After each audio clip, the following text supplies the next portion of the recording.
Shelter Mortgage, flexibility, professionalism, and service. Let us custom build a mortgage for you. Hello, Prudential sales executives, for our video message of the week. It is that time of year again. This video message is all about us ending the second quarter of 2012, and we have to look at ourselves and say, okay, how are we doing? I have a few questions, very simple questions, but powerful questions that I need to ask you, and I need you to ask yourself. Question 1. What did you promise yourself that you would do to increase your business in the second quarter? Now, so often we get caught up with this question because I want to give you an example. When you have someone else commit to you that they're going to do something and they don't, doesn't that frustrate you?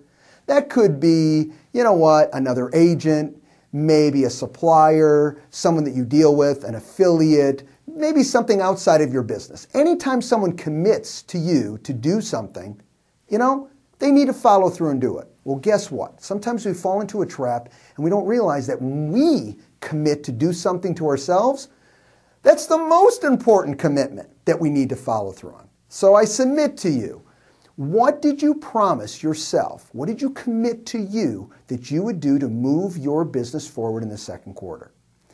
Next question. How did it work? What went well in the second quarter? Sometimes we let this fly by us. Let's say you did something in the second quarter that was really productive and worked really, really well. Do you know what that is? Or did another 90 days fly by and you know what? You're a hard worker, you're committed, you're doing it, but you really don't know why, things are going well. You're just working hard. You know what happens there? We start having this type of business environment. Good quarter, bad quarter. Good month, bad month. We want to avoid that. That's why it's so important to understand what is going well. Now, the next part of that same question is, how are you going to capitalize on what you did well? This is so very important. All right. You know what I learned in this second quarter? That I did A, B, and C, and it was very, very productive for me. You know what? I'm going to do more of that. In fact, I'm going to do more of that and less of something else. So important to be cognizant, to really understand what's working for you and what's not working for you. Next question. What are the barriers that will stand in your way from succeeding and reaching your goals? You got to be aware of those. And the next, question with this is, what are you going to do to ensure that you stop or you maneuver past those barriers? Okay? It's so key that you understand what you're going to do to avoid those challenges. Otherwise, what we do is we talk about those barriers and those challenges.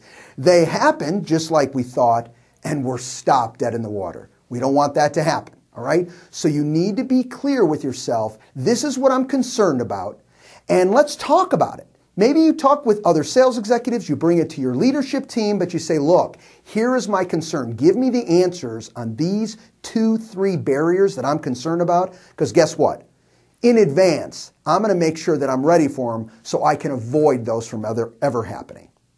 Last question is, what has to change in activity and or mindset, all right, to ensure that you achieve your goals? I've always believed that the battle starts here in the way that we're thinking. And I think that will also bleed right into the activities that you're willing to commit to. Change is part of success. Don't be afraid of that. Embrace change and really commit to yourself to move forward. I know 6 months has flown by. It is truly amazing. We are going to be entering the third quarter of 2012.